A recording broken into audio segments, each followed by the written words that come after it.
That's Debatable is sponsored by MB&G. MB&G is specialists in the esoteric world of vehicle and furniture warranty insurance, delivering quite marvellous customer service, prompt claims payment, and a highly developed understanding of how to deliver these products in a way that is both compliant with the regulations and attractive to customers. To find out more, call Paul Smith, the Managing Director, on 07887 501 441. That's 07887 501 441.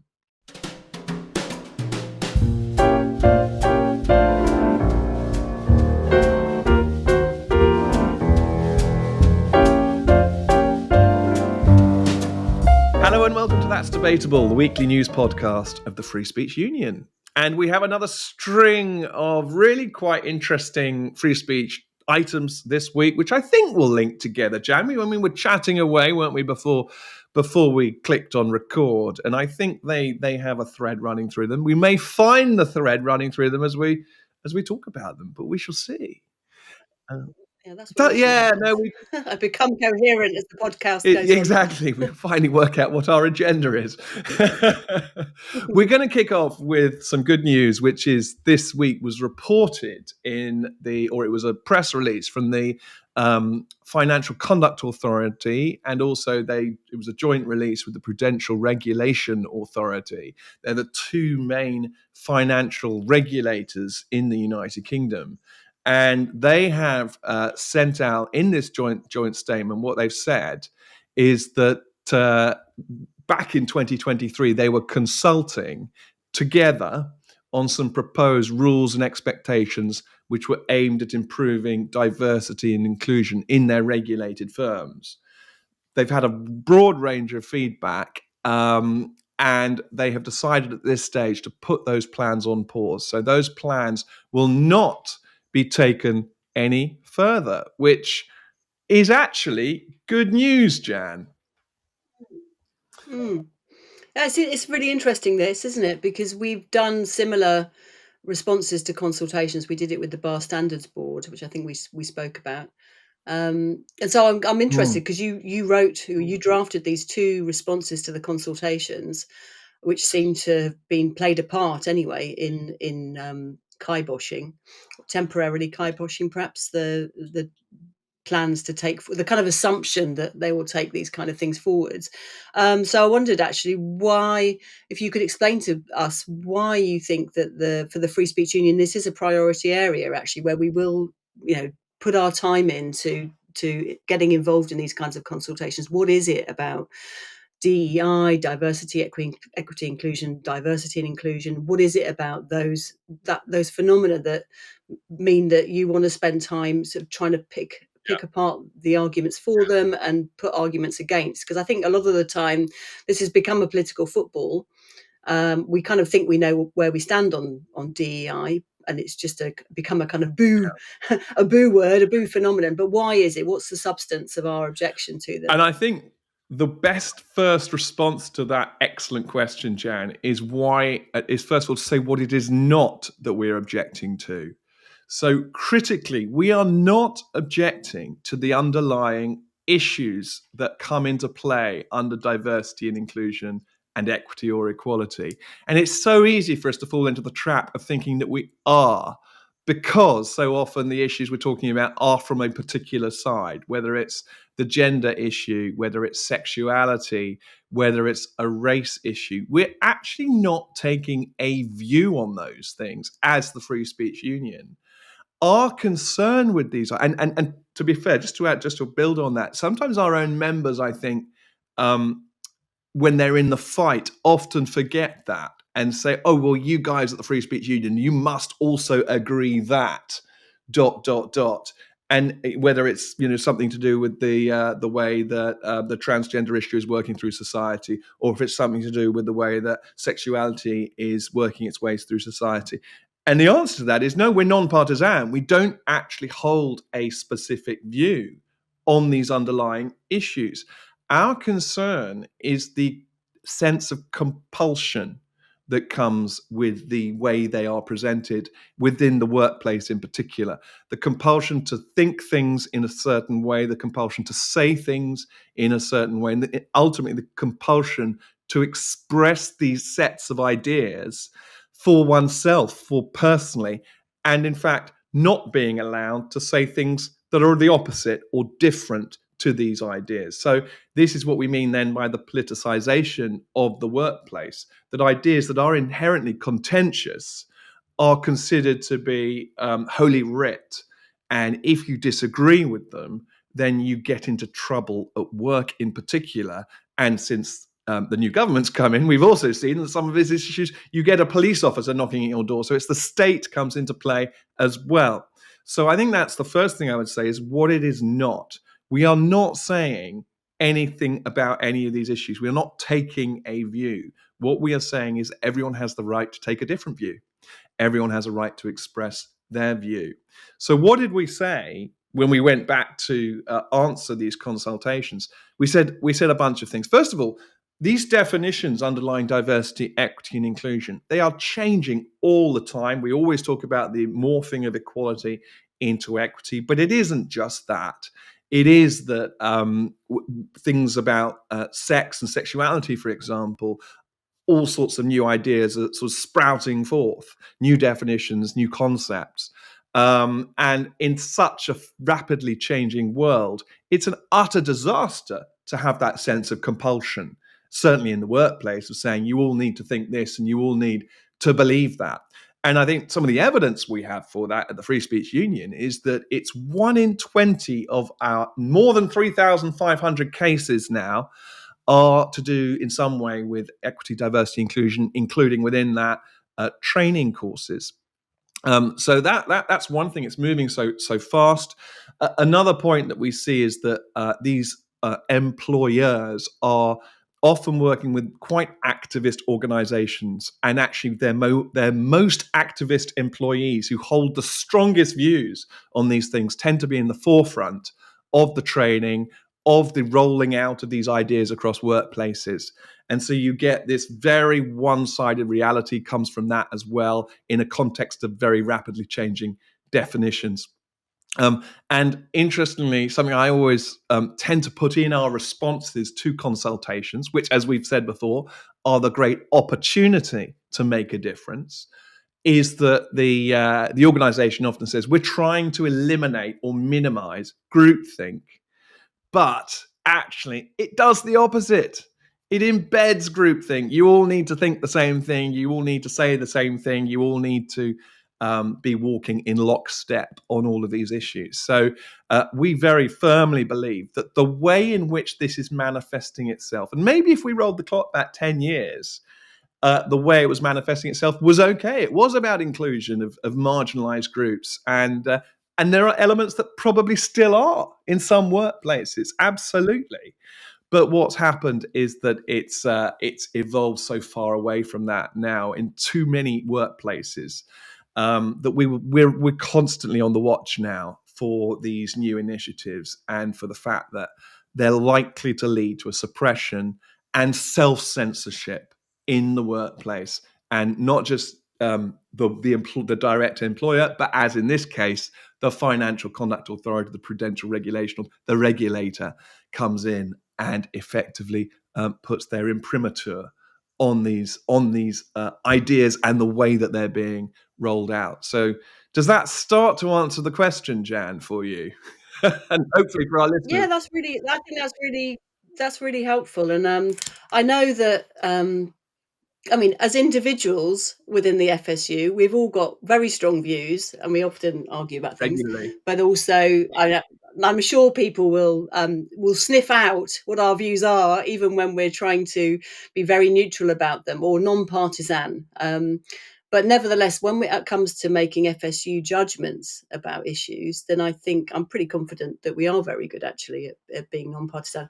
Um, but I think on this particular issue, what what seems to have happened with this kind of diversity agenda is that you've had this lumping together of things that are just not the same. So the reason why women may not progress so well in certain work environments will be very, very different for why some ethnic minorities may not. Or certain in the past, maybe more than now, but sort of, why sexuality might be an issue in your workplace. And each one of those different things has got really, really different causes towards the differences in outcome or position, or kind of some things that could be discriminatory or just unfair towards people. But the reason why a woman might not progress will be to do with so many factors, to do with childcare or whatever, as well as just over prejudice which may exist. But of course, nowadays, all of these things are kind of moving all the time, where in certain sectors and lots of cases, and certainly age groups, women are doing as well, if not better than men. So, there's kind of very blunt intellectual tool of diversity and inclusion doesn't become something other than what you might want it to be, which is you might want there to be something that can try to make sure there's a level playing field of entry in the workplace. But this has become something very different, and like you said, and I think the thinking of it in terms of compulsion is actually really, really helpful, because what that means, it's compulsion around language and thought, and I think it comes from that idea, which became very, very prevalent in the 90s, which really everything was about language. And if only you change the language, then you will fix every other social problem, which of course that is the sort of the great suppressant, really, isn't it, of open discourse and an open culture, which is, interestingly enough, in the responses or the kind of public statement that was put out last week by either the FCA or the PRA, they did talk about the intention to sort of cultivate an open culture.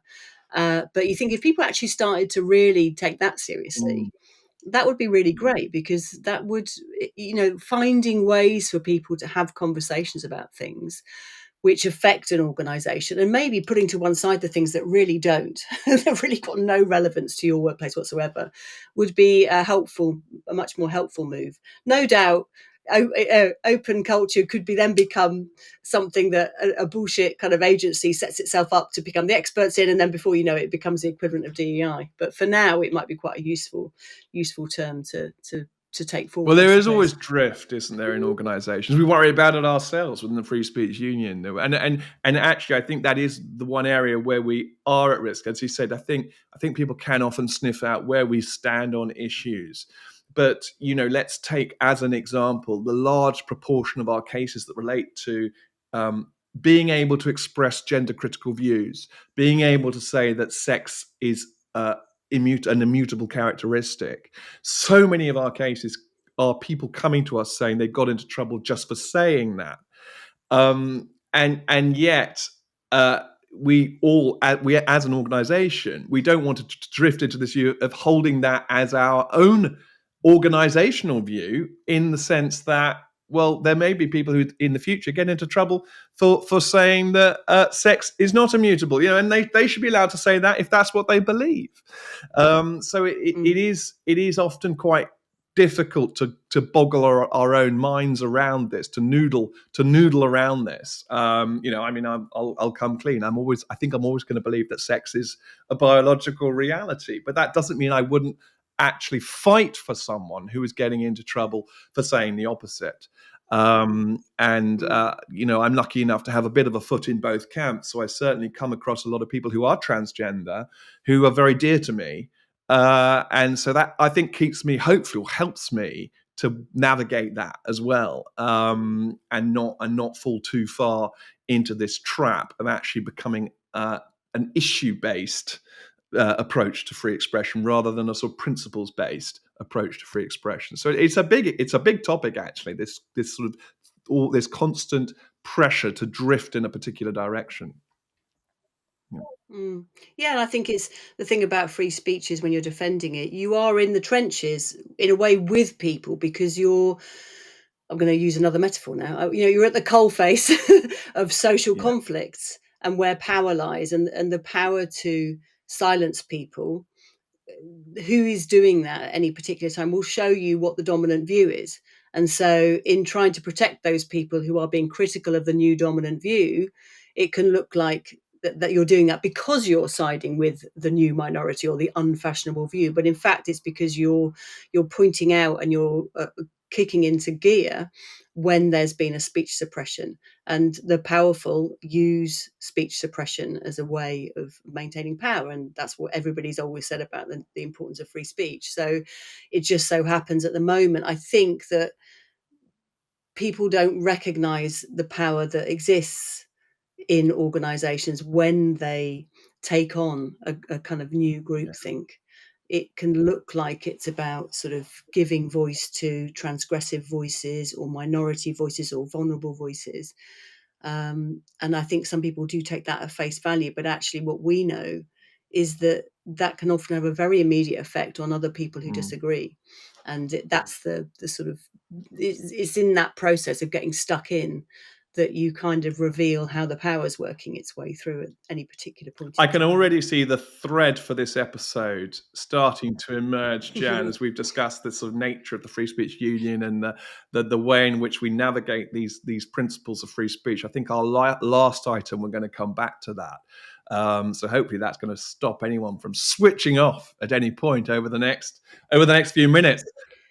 They wouldn't. They They wouldn't dream of it. No, I'm not for sure. a minute. Not for a minute. But we've got our next item is down to the level of an individual free speech union member called Ben Woods. He was in the report. This was reported in the Telegraph this week. He's an employee of Waitrose, where he has worked in this branch of Waitrose in Oxfordshire for 25 years. He joined that supermarket as a teenager.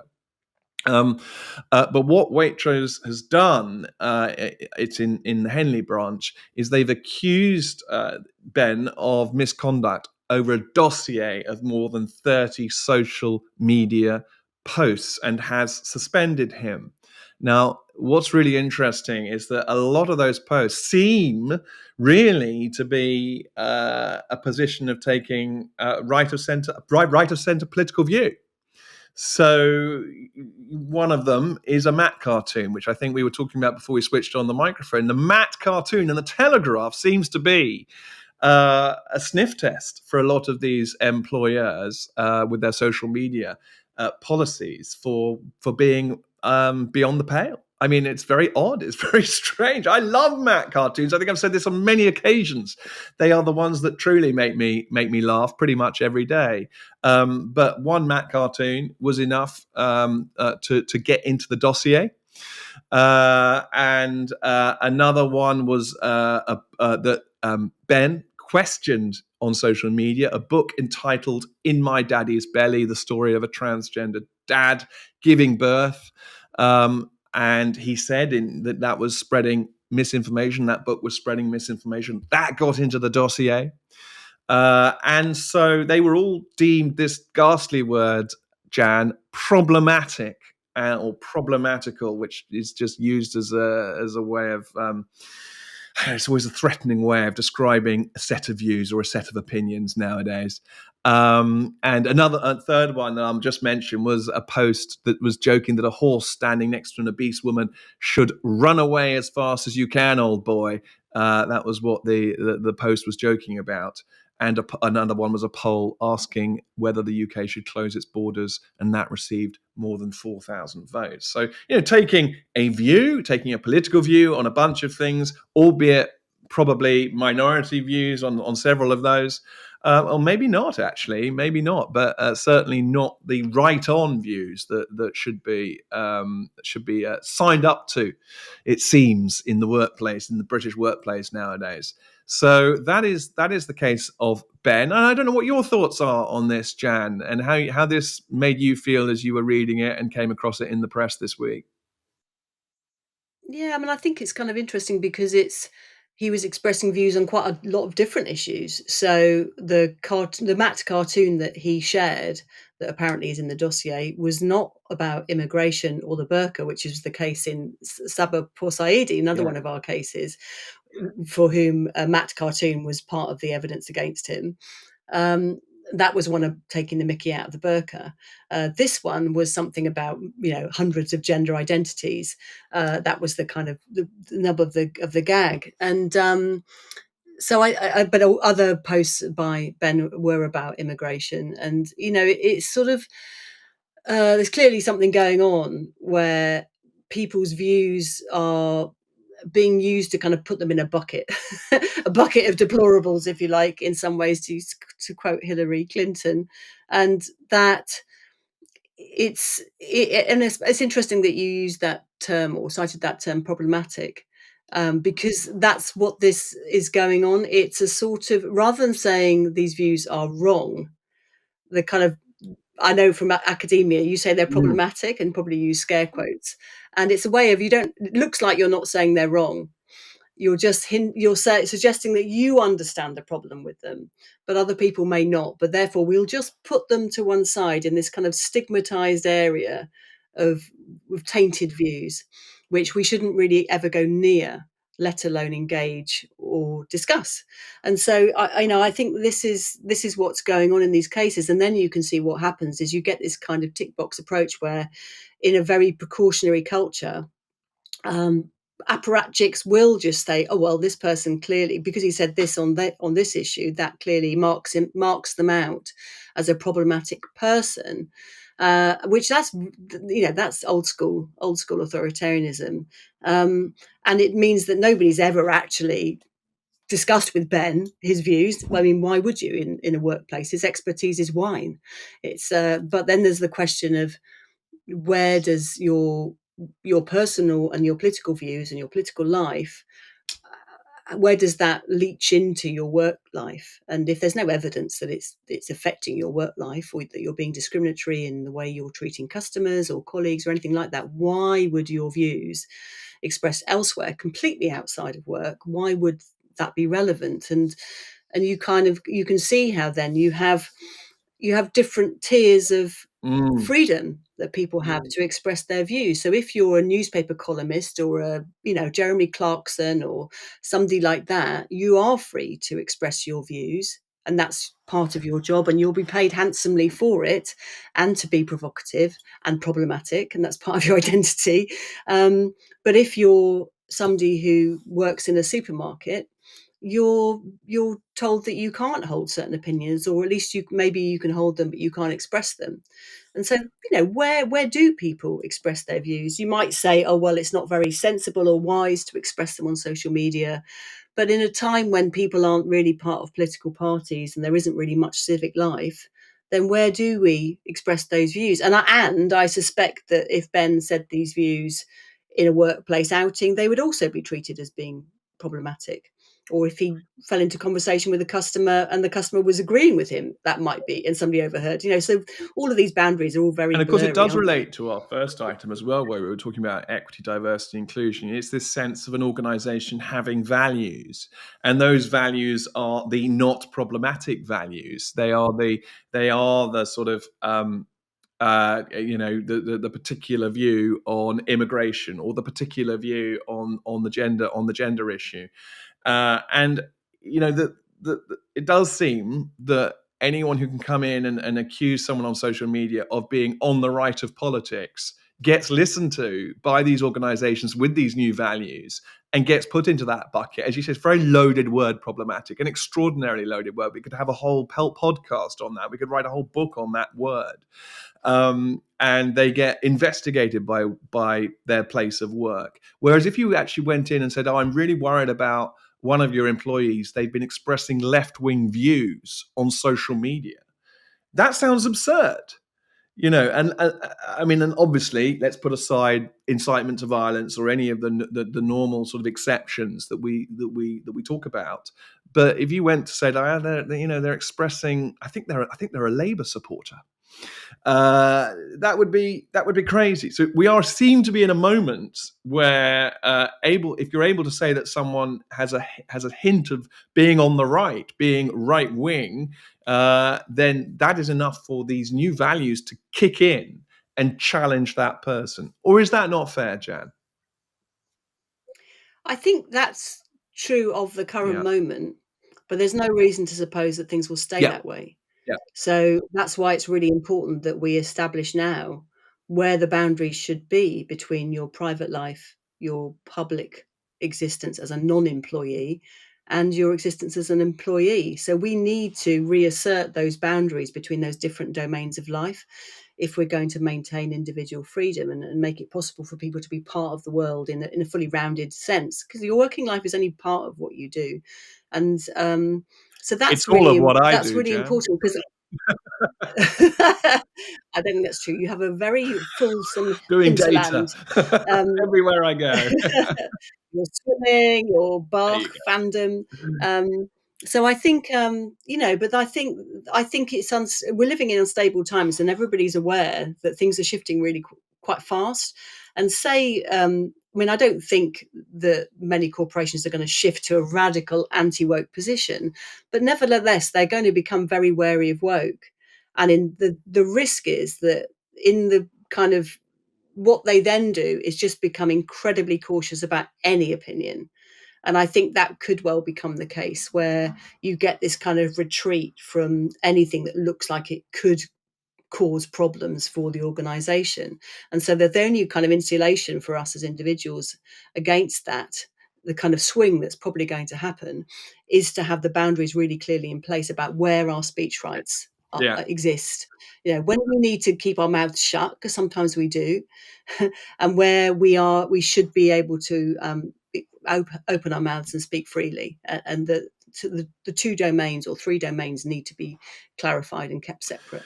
There's a crowdfunder out there for Ben. I think it's ongoing right as we speak. So we can put a note or a link to that crowdfunder into today's show notes. But we should move with this golden thread that we're now on. I think, Jan. I think we should move to the state and drawing these boundaries as far as the state is concerned with our next story. And this is a story relating to an anti-monarchy protester who has won in his claim against Thames Valley Police, who admitted that they acted unlawfully by arresting this fellow. Now, this chap's called Symon Hill. I think it's pronounced that, but Simon with a Y. He's 47 years old. And he was going home from church in Oxford on Sunday morning, 3 days after the death of Queen Elizabeth II. So, I mean, this is the sort of the most English of English scenes, coming home from church. And then on the way home, he found that his way was blocked by the ceremony. And following the public declaration of Charles as king, what this fellow did is he called out from the back of the crowd 3 words: "Who elected him?"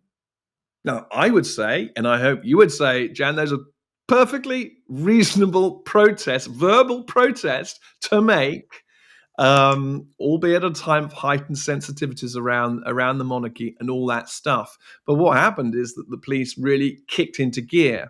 When he argued back against 3 security guards who told him to keep quiet, a number of police officers swooped in. He was handcuffed and led away.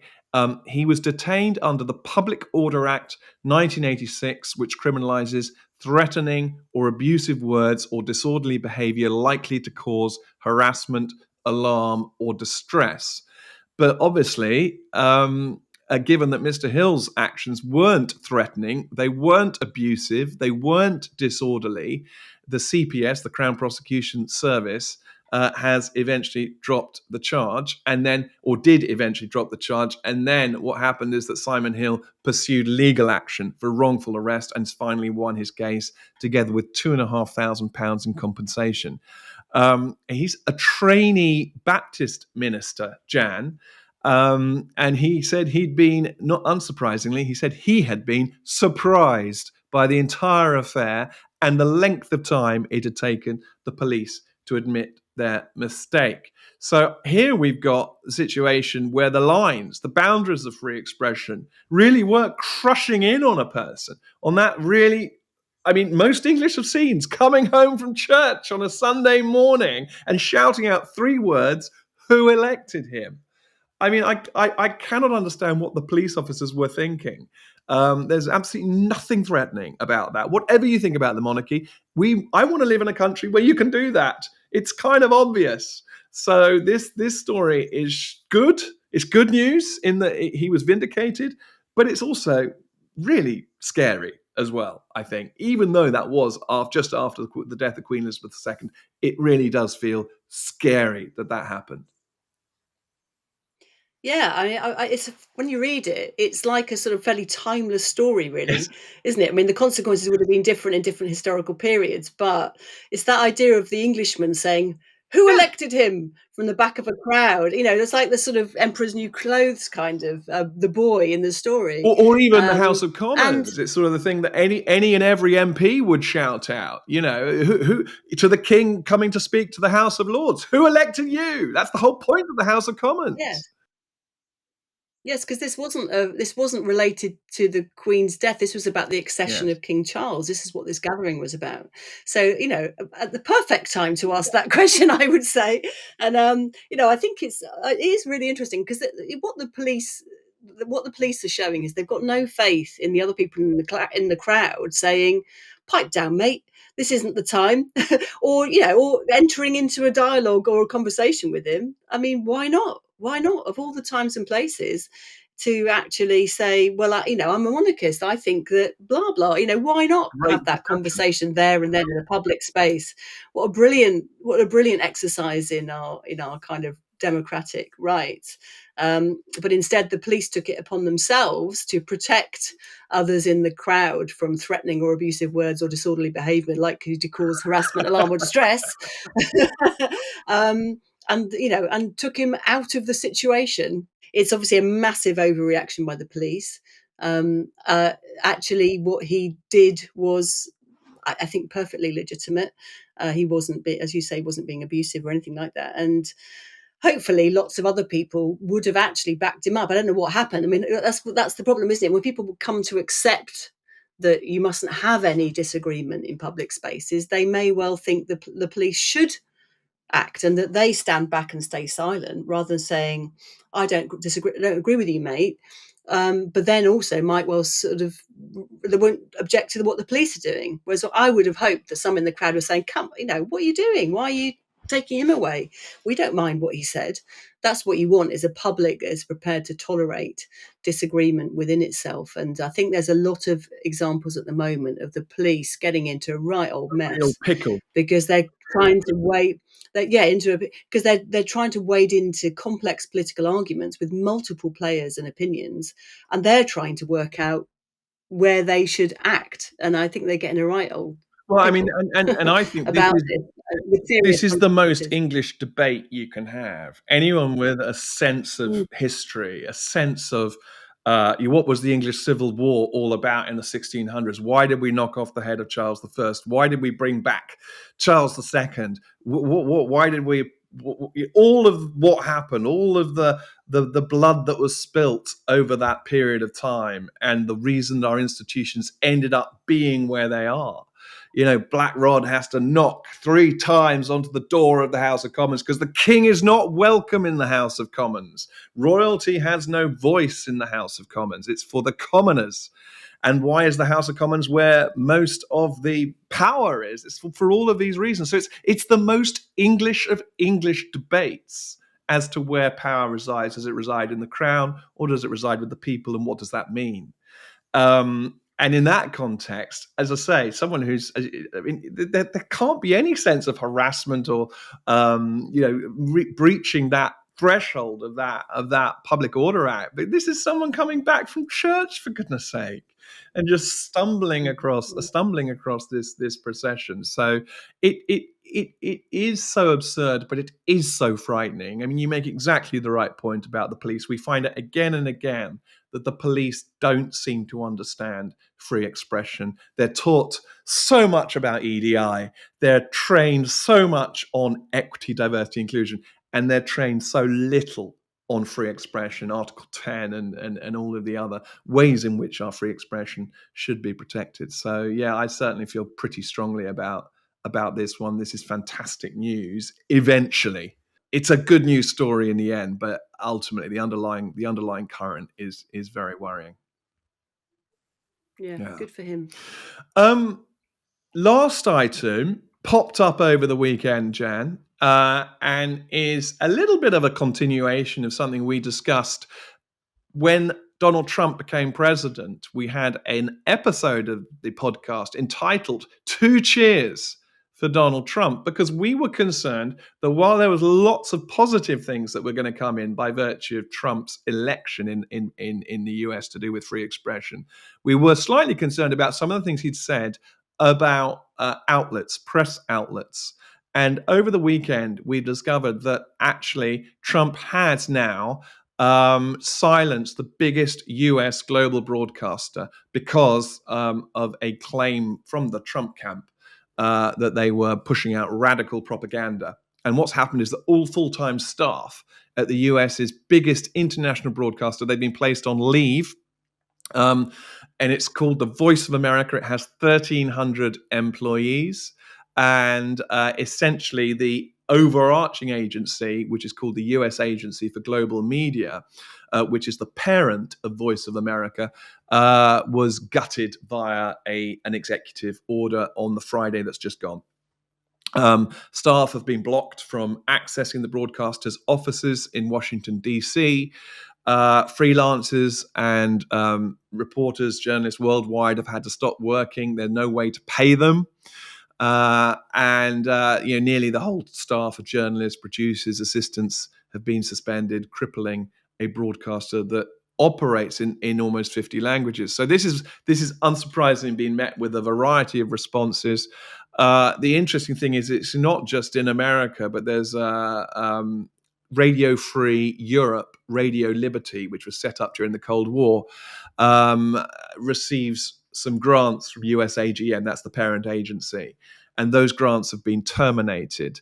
And I was reading a quote from the Czech foreign minister, Jan Lipavsky, who said that Radio Free Europe had been a beacon for populations under totalitarian rule.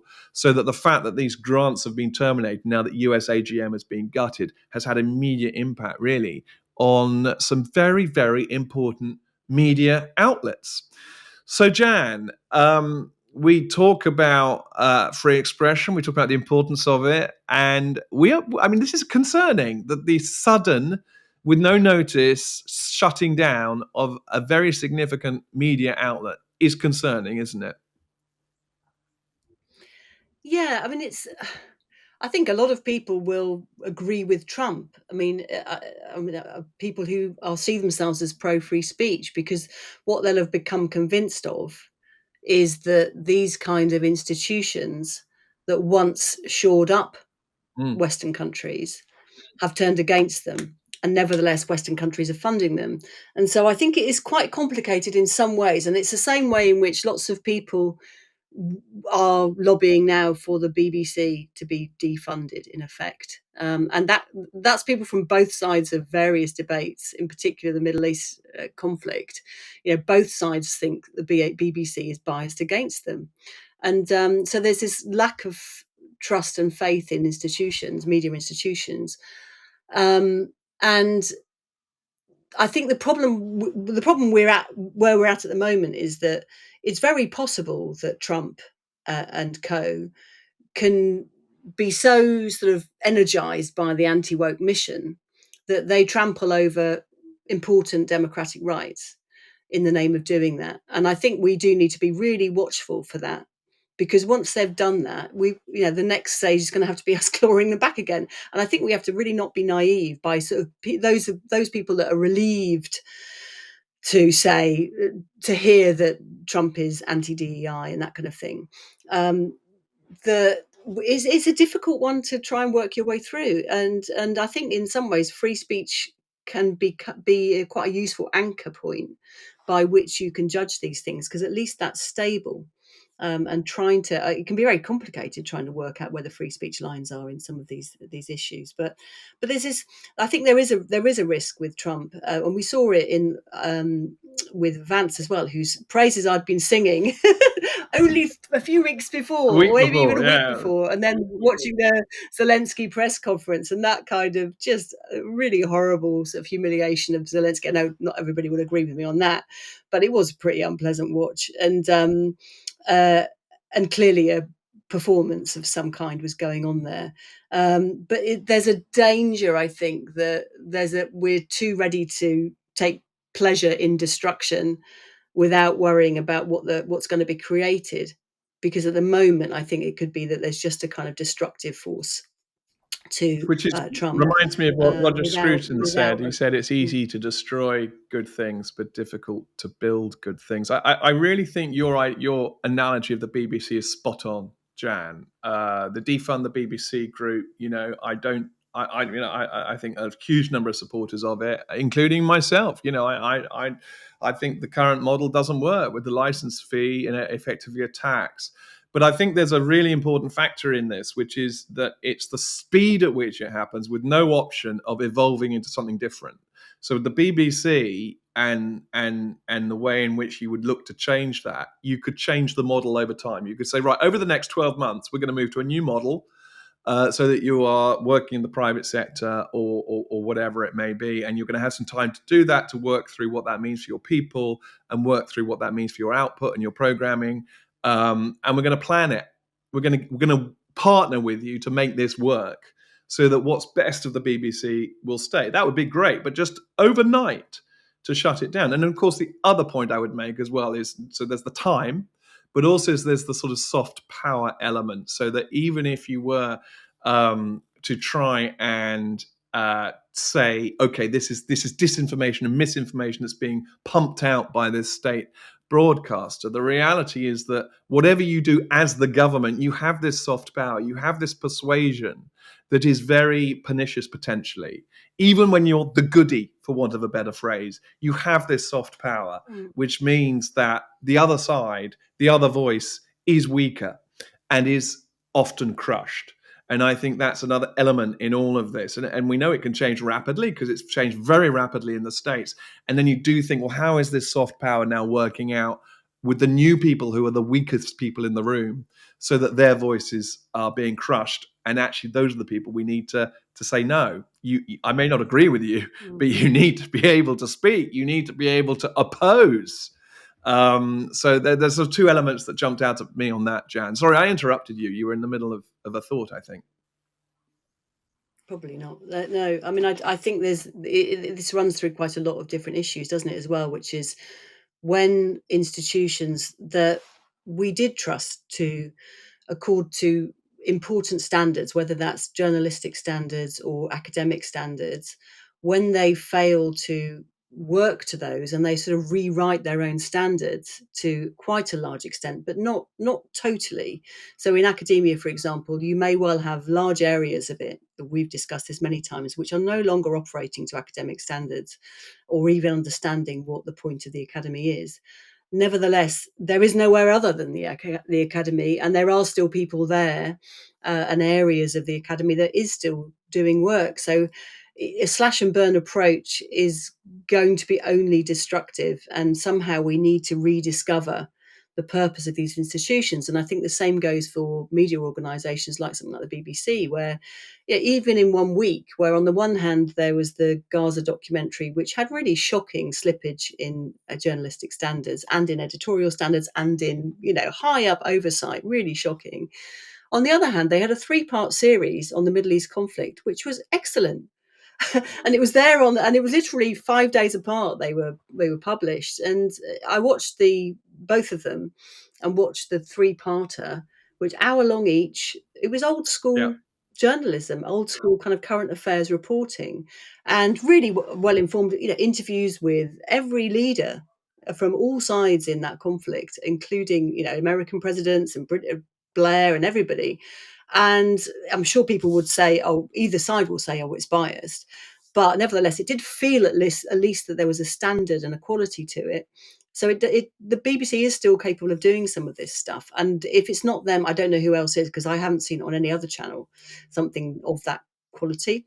So I think we're in a very difficult position right now, that we sort of just need to hold our horses back a bit before we ride them through in this wholly destructive kind of fashion. And there's a sort of need for a more mature approach, I think. Yeah.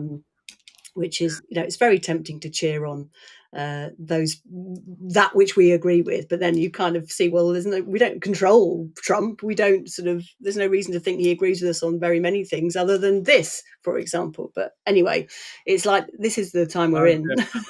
It's hard work. It's hard work. I think And there that's are it. plenty of people who've just opted out All of entirely. this is hard work. All of this is hard thinking. And if we're short circuiting the thinking, we're probably going to end up in a pickle.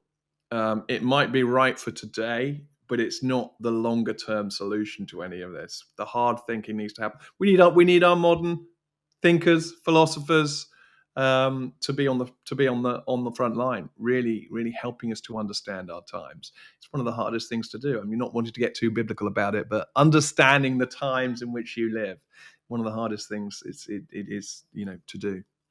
But I think time is upon us, Jan. We've got to the end of our agenda. Do you have any other thoughts before we close off the episode? I've run out. You exhaust me, Tom. No, I mean, other than people should just keep an eye on the events page of our Free Speech Union website, where you can see all the events that are coming up. Got one on Wednesday night, which members can sign up to join on Zoom. There's still tickets available if people want to go to that in person. We've got our Belfast Speakeasy on the 11th of April, and then there's a lot more in the pipeline that in the works on the website. Yeah, you're like Willy Wonka in the chocolate factory. You're making all these magical sweets that come out the other end as our new events. It's brilliant stuff. It's good stuff. Fantastic. Well, we wish everyone a very good week, and we will speak to you next week. Bye-bye for now. Bye-bye.